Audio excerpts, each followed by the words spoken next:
Malachi Vaughn walked into the gun shop for ammunition.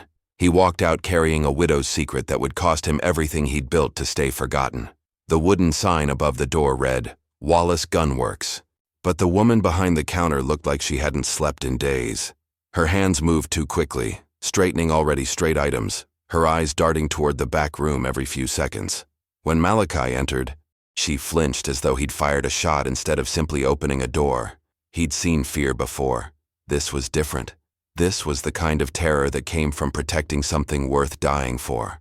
He needed rifle ammunition, nothing more. 2 boxes would last him through the season. But the woman kept glancing at the storage room door, and somewhere behind that door, something moved. Not the settling of old wood or the scratch of a rat. Something deliberate, something breathing. 3 years ago, Malachi had walked away from a life where noticing such things kept you alive. He'd found work on a ranch 20 miles north, kept his head down, spoke only when spoken to. The past stayed buried as long as you didn't dig. But the woman's hands were shaking so badly she could barely count his coins, and that sound from the back room came again. A soft thump, like someone trying very hard to be quiet and failing. The woman's name was Laverne Wallace. He'd heard about her in town, widow for 3 years, ran the gun shop her husband had left behind, kept to herself, never caused trouble. But today, trouble had found her, or she was hiding it, and Malachi could feel the weight of a choice he didn't want to make pressing against his chest like a hand around his heart. She handed him the wrong ammunition. Her fingers trembled as she placed the boxes on the counter, and Malachi saw they were the wrong caliber entirely. When he pointed this out, her face went white. She looked at the boxes as though seeing them for the first time, then turned toward the storage room again. That's when he heard it clearly. A child's cough, quickly muffled. Laverne's eyes met his. And in that moment, he saw everything. The desperation, the calculation, the question that hung between them like smoke from a gun barrel. Would he pretend he hadn't heard? Would he ask? Would he leave? From outside came the sound of horses. Multiple riders moving slowly like men searching for something. Laverne's hand shot out and gripped Malachi's wrist with surprising strength. Her voice came out barely above a whisper, cracked and raw. They're looking for her. Malachi didn't ask who they were or who she meant. He understood in the way you understand a storm is coming by the smell of the air. The riders outside weren't customers. They were collectors. And whatever Laverne was hiding in that back room was worth more to them than her life, his life, or any sense of mercy. The door to the shop opened. 2 men stepped inside, and everything Malachi had run from came walking back in with them. The first man through the door wore a coat too heavy for the season. His face carried the kind of hardness that came from years of taking what wasn't freely given. The second man was younger, leaner, with eyes that moved across the shop like he was counting inventory.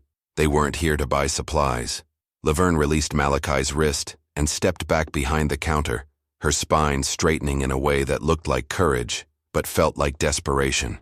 Her voice came out steady, practiced, the voice of someone who'd rehearsed this moment in her mind 100 times. We're closed for inventory. The older man smiled. It didn't reach his eyes. That's unfortunate. We've come a long way, Mrs. Wallace. All the way from Cedar Bend. Your husband used to do business with our employer. Outstanding business, you might say. Malachi stood perfectly still, the way you do when predators are deciding whether you're prey or competition. He kept his hands visible, away from the revolver at his hip. These men had already decided Laverne was prey. He hadn't been categorized yet. My husband's been dead 3 years. Whatever business he had died with him. The younger man laughed, a sound like gravel in a tin cup. See, that's where you're wrong, ma'am. Your husband borrowed a considerable sum, used his ranch as collateral. When he couldn't pay, he offered something else. Something worth a lot more than land. Laverne's knuckles went white against the counter edge. From the back room came another sound, softer this time, like someone shifting weight on old floorboards. The older man's head tilted slightly, a dog catching a scent. You living here alone, Mrs. Wallace? Yes. The word came too fast. Malachi saw the younger man's eyes narrow. He'd caught it too. The hesitation before the lie. The breath held too long afterward. These men hunted people for a living. They knew the sound of truth, and that wasn't it. Malachi picked up the wrong ammunition boxes from the counter, turning them over in his hands as though inspecting them. It gave him a reason to stay, a reason to move. The older man's attention shifted to him for the first time. "You work here?" "Just buying supplies." Malachi met his gaze without challenge, without submission, neutral ground. The man studied him for a long moment, then turned back to Laverne. "We're going to need to look around.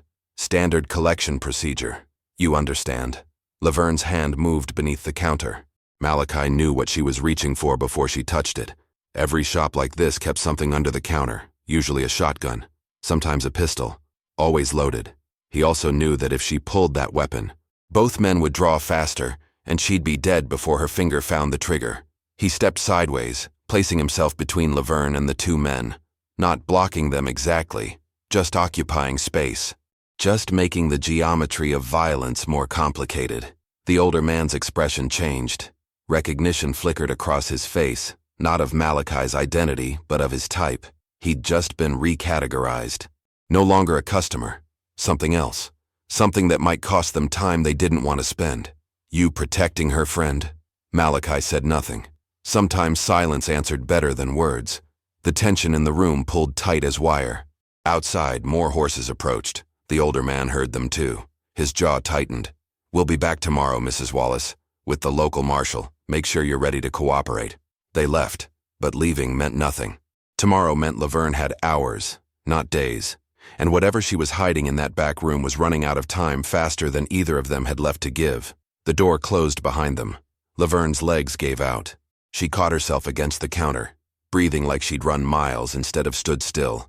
Malachi moved to the window, watching the two men mount their horses. They didn't leave. They rode 30 yards down the street and stopped, taking positions where they could watch both the front door and the alley behind the building. "You should go." Laverne's voice came from somewhere far away, hollow and used up. Malachi turned from the window. She was staring at the storage room door like it was the only thing in the world that mattered. "What did your husband offer them?" She didn't answer. Her hand was still beneath the counter, still touching whatever weapon she'd been reaching for. Her eyes filled with something worse than fear. Shame. The kind that eats you from the inside until there's nothing left but the shell of who you used to be.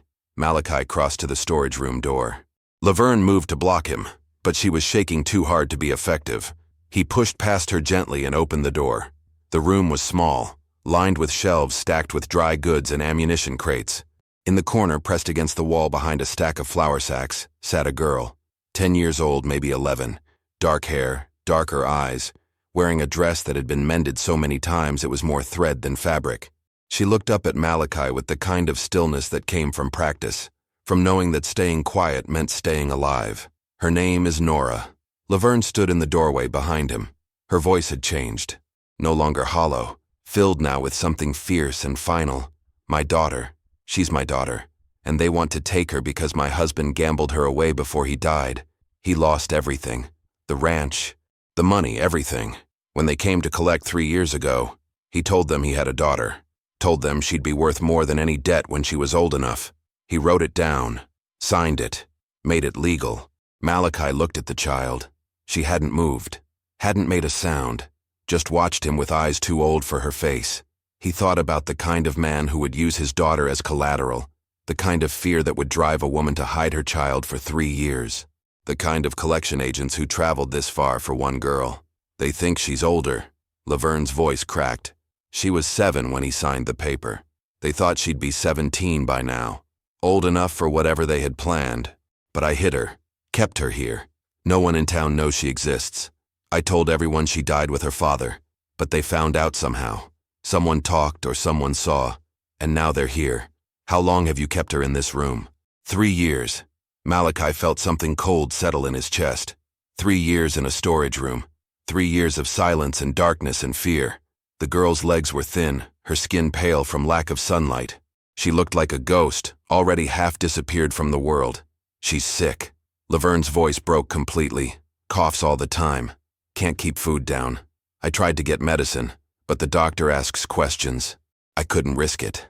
I thought if I could just wait them out, if I could just keep her hidden long enough, they'd forget. But they didn't forget. They never forget."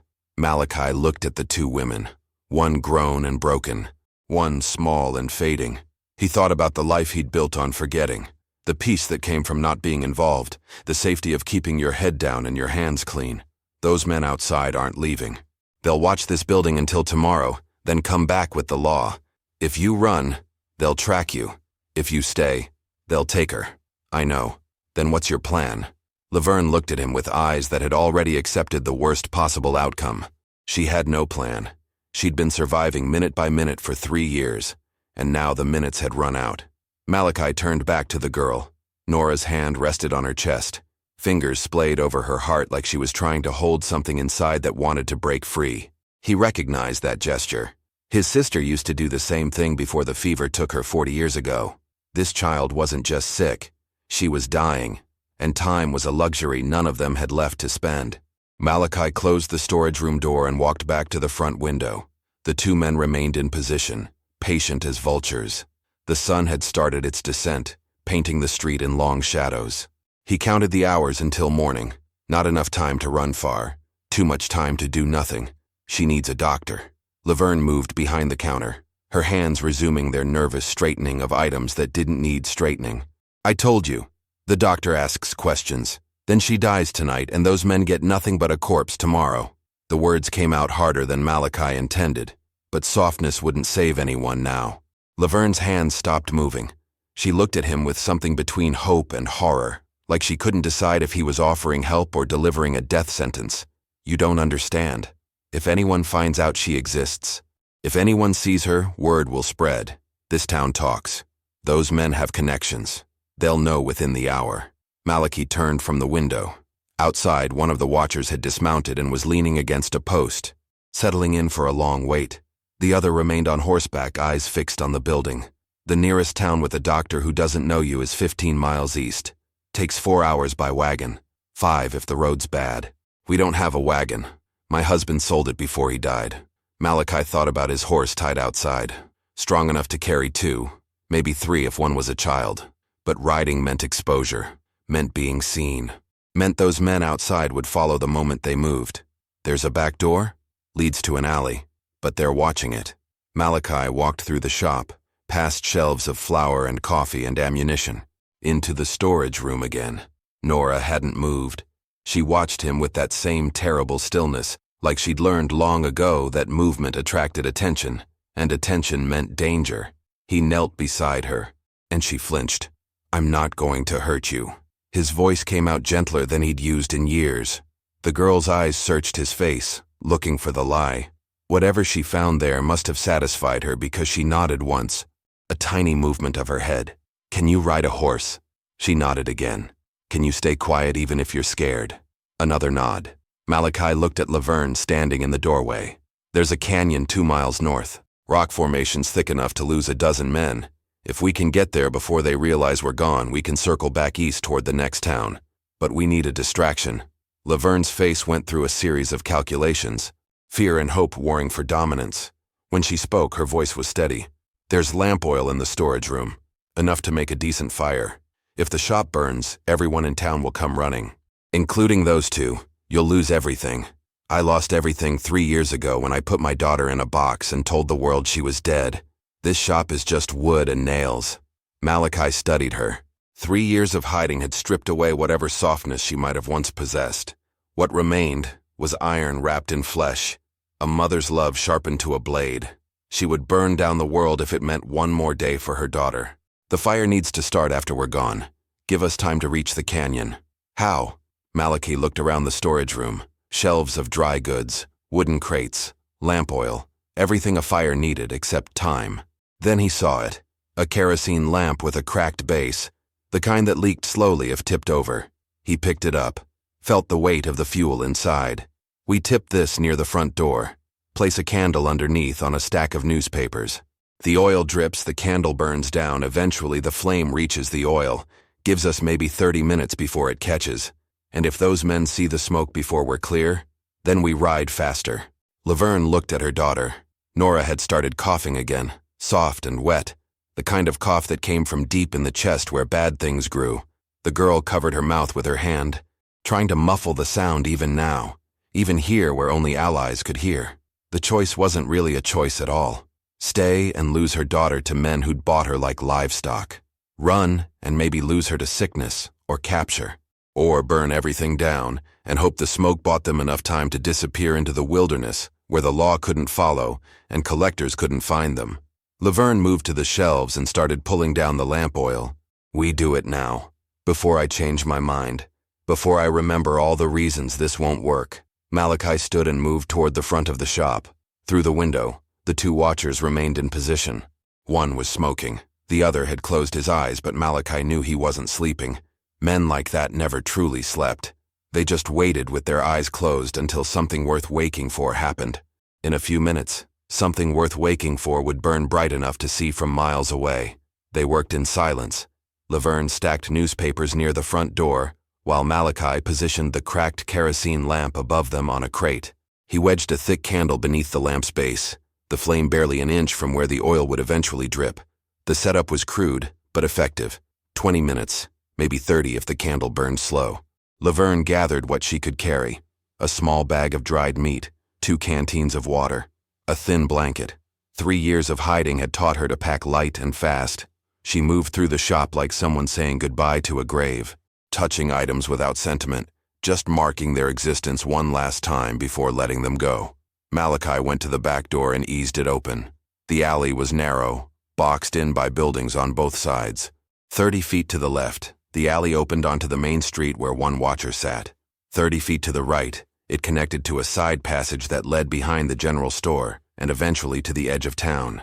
That was their path. His horse was tied out front. Useless now. They'd have to move on foot until they could steal or borrow another mount. Malachi calculated distances: 2 miles to the canyon, another 8 to the neighboring town after they circled back. 10 miles total with a sick child who could barely stand, and a woman who hadn't left this building in 3 years. The mathematics of survival didn't favor them. Laverne emerged from the storage room with Nora. The girl moved like something made of glass, each step deliberate and careful. Her breathing came shallow and quick. Malachi could hear the rattle in her chest from across the room. Whatever sickness had taken root, there was winning. He knelt in front of the child again. Up close, he could see the fever flush on her cheeks, the way her eyes didn't quite focus. She was burning from the inside. Her body fighting a war it didn't have the strength to win. You stay between your mother and me. You don't make a sound. You don't stop moving unless we stop. Understand? Nora nodded. Her hand found her mother's and gripped it with surprising strength. Malachi saw the way Laverne's face changed when she felt that grip, saw the fear transform into something harder. A mother's love was the most dangerous force in the world when cornered. It would burn down towns and sacrifice futures and drag everyone nearby into its wake.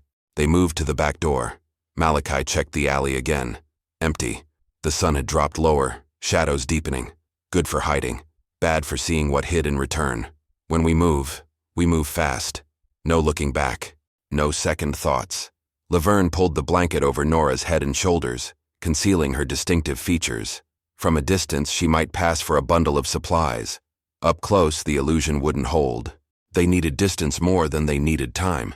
Malachi opened the door. The alley air hit them, cooler than the shop's interior, carrying the smell of horse manure and rotting vegetables. Somewhere in the distance, someone laughed. Normal sounds of a town settling into evening. None of those people knew what was about to happen. None of them knew that in 20 minutes, their street would be on fire, and 3 people would be running for their lives through the wilderness. They stepped into the alley. Malachi led, Laverne and Nora close behind. He moved along the wall, keeping to the shadows.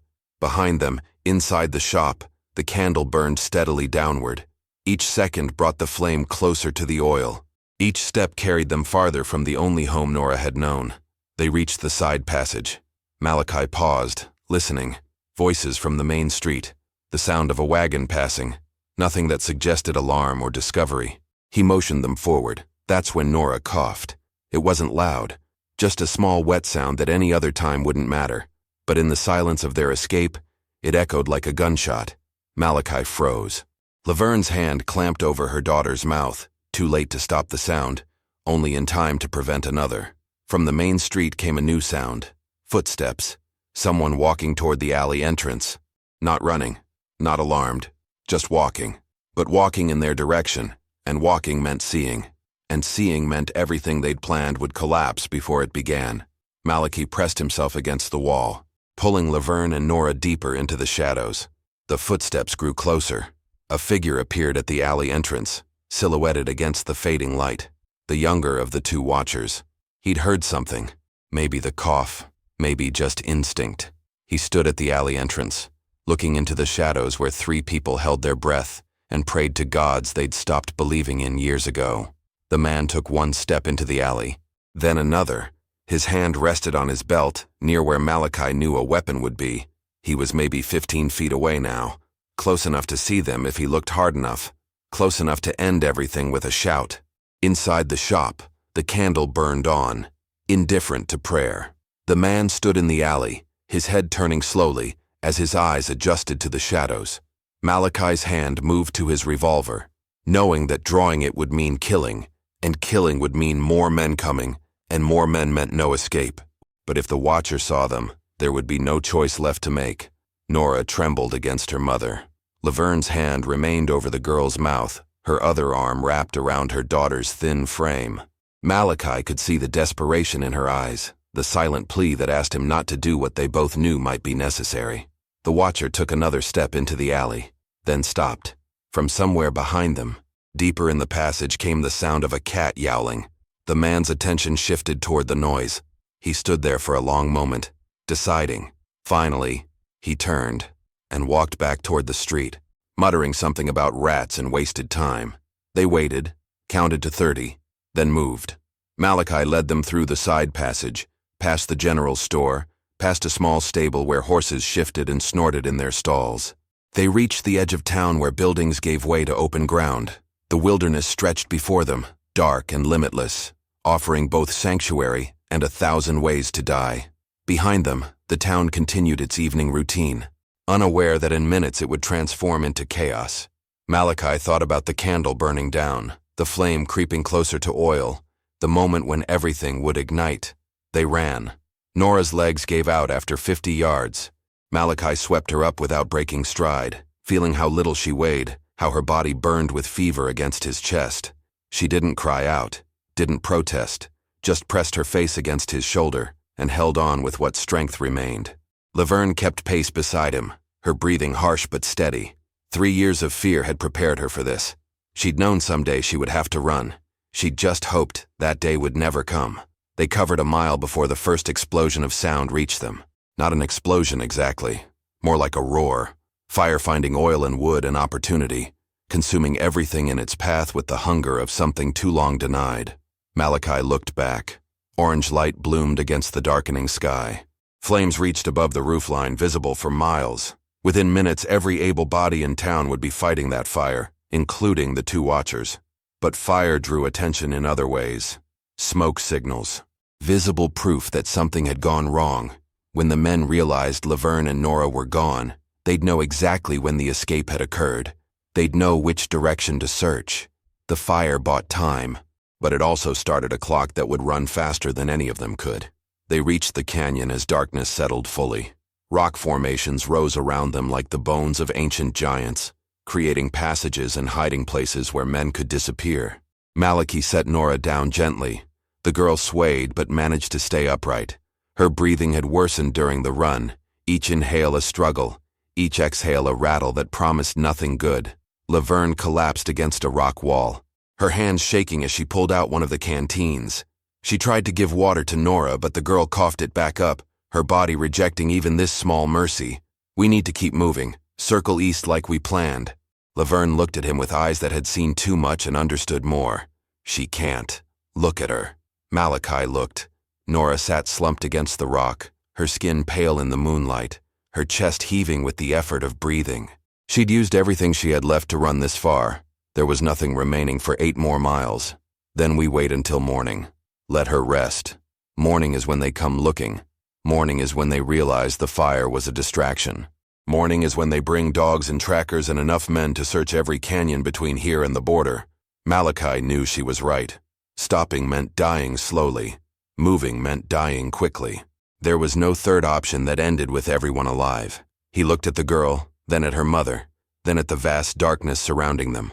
Somewhere in that darkness were men who'd bought a child like livestock. Somewhere behind them was a town with a burning building and questions that would need answers.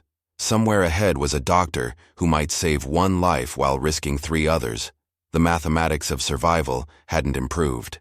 They'd just traded one impossible situation for another, and the night was far from over. Malachi made a decision that felt like defeat and survival wrapped together. They would rest for 2 hours. Long enough for Nora to gather strength. Short enough to stay ahead of whoever would come hunting at dawn. He found a depression in the rocks, sheltered from wind and hidden from casual view. Laverne wrapped Nora in the thin blanket and held her close, sharing warmth between mother and daughter. Malachi sat at the entrance to their shelter, watching the darkness. Behind them, the orange glow had faded but smoke still rose, a gray column against black sky. The fire would burn itself out eventually.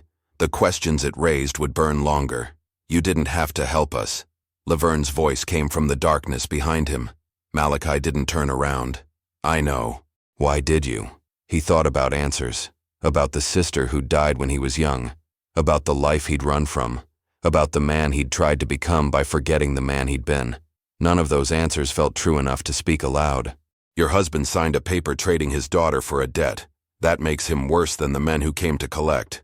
Someone needed to say no. That's not an answer. It's the only one I have." Silence settled between them. Nora's breathing filled the space, wet and labored.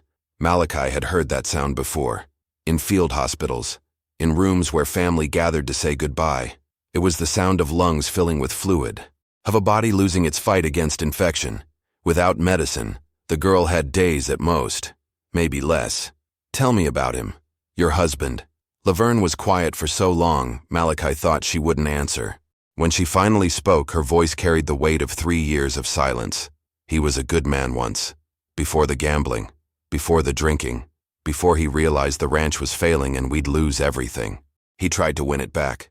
Bet bigger. Lost more. The men from Cedar Bend offered him a loan. He took it. When he couldn't repay, they wanted the ranch. He said the ranch was worthless. Offered them something that would be worth more in 10 years. He sold his daughter's future to buy time he never got. He hanged himself 2 weeks later. Left a note apologizing to me. Nothing for Nora, just me. Like she didn't matter enough for goodbye." Malachi heard the hate in her voice. The kind of hate that came from loving someone who'd betrayed everything love meant. Laverne had spent 3 years hiding her daughter from the consequences of a dead man's choices. Now those consequences had found them anyway. Because debts always came due and the innocent always paid for the guilty. The 2 hours passed too quickly. Nora woke worse than she'd been before. Her fever had climbed higher, her skin now burning to the touch. When Laverne tried to wake her fully, the girl's eyes rolled back. Malachi had seen this before too. The body shutting down, conserving what little strength remained for vital functions. Consciousness was a luxury the dying couldn't afford. "We have to move now." Malachi lifted Nora again. She weighed nothing. He could feel her heart racing against his chest, her body fighting battles it couldn't win. They left their shelter and began working their way east through the canyon.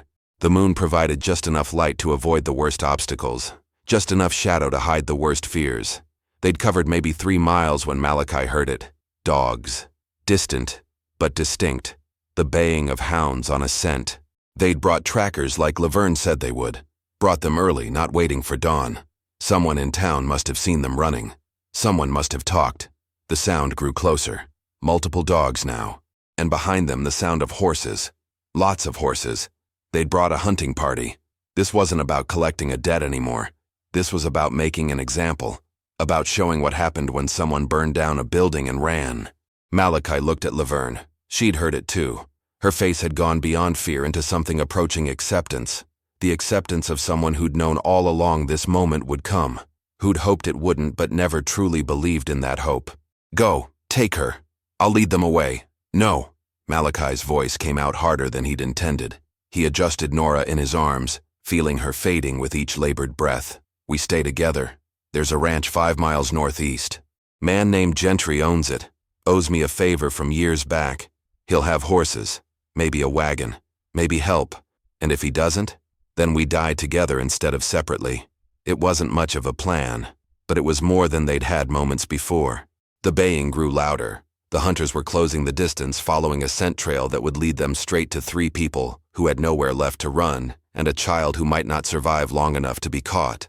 They ran through darkness that felt like running through water, every step harder than the last.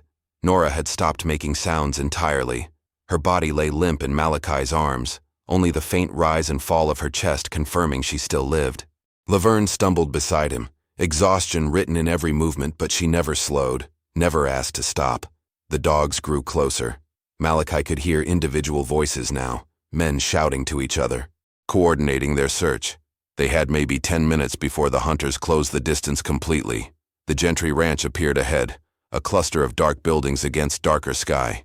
No lights, no movement. Either nobody was home, or everyone was sleeping. Malachi pounded on the main house door. Once, twice. Behind them, the baying reached a fever pitch. The dogs had found their trail and were closing fast. The door opened. A man stood there, older than Malachi remembered, holding a rifle and looking at 3 desperate people on his porch, with the expression of someone who'd seen trouble before and had no appetite for more. "Gentry, it's Malachi Vaughn. I need that favor you owe me." Recognition flickered across the older man's face. Then calculation. He looked past them toward the sound of approaching hunters, looked at the unconscious child in Malachi's arms, looked at Laverne's face and saw everything that mattered written there. "How many are hunting you?" "Enough." "What did you do?" "Stopped them from taking a child they'd bought." Gentry studied them for 3 seconds that felt like hours, then stepped aside. "Barn has a wagon, 2 horses hitched, medical supplies in the tack room. Take what you need and go out the back way. There's a trail through the woods leads to the eastern road. They'll search here, but I'll buy you time." Malachi moved past him, Laverne close behind. Gentry called after them. "Vaughn, whatever you're running from, it ends tonight. You understand? No coming back." Malachi understood. This was the kind of choice that closed doors permanently, the kind that meant everything after would be different from everything before. They reached the barn, true to his word. Gentry had a wagon ready, 2 strong horses already in harness. Malachi laid Nora in the wagon bed while Laverne found blankets and the medical supplies. Laudanum for pain, willow bark for fever, bandages and carbolic acid. Not enough to cure what was killing the girl, but enough to keep her comfortable while they got her to someone who could. Behind them, the hunters reached the ranch. Malachi heard Gentry's voice loud and authoritative, telling them nobody had come this way. They were wasting time. The fugitives had probably circled south. The hunters didn't believe him. Malachi heard doors slamming open, boots on wooden floors, the systematic search of someone looking for people who didn't want to be found. Laverne climbed into the wagon seat. Malachi took the reins. They moved out through the back of the barn, onto the trail Gentry had described. Behind them, the sounds of searching continued, but they were moving away, heading in the wrong direction, at least for now. The trail was rough but passable. The horses knew the way, following paths they'd traveled before. Malachi drove them hard, knowing that behind them eventually the hunters would realize they'd been misled. Eventually, they'd come back. Eventually, Gentry would pay for the help he'd given. But eventually was an hour away, maybe 2, and right now hours were the difference between living and dying. Dawn broke as they reached the eastern road. Laverne had given Nora the laudanum, and the girl's breathing had eased slightly, the desperate rattle quieting to something almost peaceful. Not cured, not saved, just suffering less, which was sometimes the best you could hope for. The town appeared ahead, small but substantial, with a sign that read Henderson Creek. Laverne pointed to a building with a medical shingle hanging outside. "That's it. That's where we stop running." They pulled the wagon up to the doctor's door. Malachi carried Nora inside, while Laverne explained everything to a gray-haired man who listened without judgment and got to work immediately. He examined the girl, his face grave, but not without hope. "Pneumonia. Advanced. But I've seen worse survive. She'll need weeks of care, maybe months. And she'll need to stay here where I can watch her." Laverne's hand found Malachi's. Not romantic, not grateful. Just human contact between 2 people who'd survived something that should have killed them. Her voice was steady when she spoke. "How much?" The doctor named a price. High, but not impossible. Malachi reached for what money he had, knowing it wouldn't be enough. Laverne stopped him. "I have the deed to the shop. What's left of it? That's worth something." The doctor considered this, nodded. "It's enough." Outside, the sun continued rising. Somewhere behind them, men would still be hunting. But Henderson Creek was outside their territory, beyond their reach. Here, Laverne could start over. Here, Nora could heal. Here, a mother could stop hiding, and a child could learn to live outside shadows. Malachi stood to leave. Laverne caught his arm. "Where will you go?" "Somewhere else. Somewhere new." He'd walked into a supply shop for ammunition. He was walking out having carried a widow's secret to safety, having burned his own past completely to save someone else's future. The cost had been everything he'd built. The reward was knowing that sometimes the right choice and the hard choice were the same, and making it meant you could live with who you saw in the mirror. If you enjoyed this story, click the video on your screen now to watch another unforgettable tale from the frontier, where ordinary people face extraordinary choices that change everything. Don't forget to subscribe and consider a super chat to help us keep bringing you more stories like these. Your support means the world to us.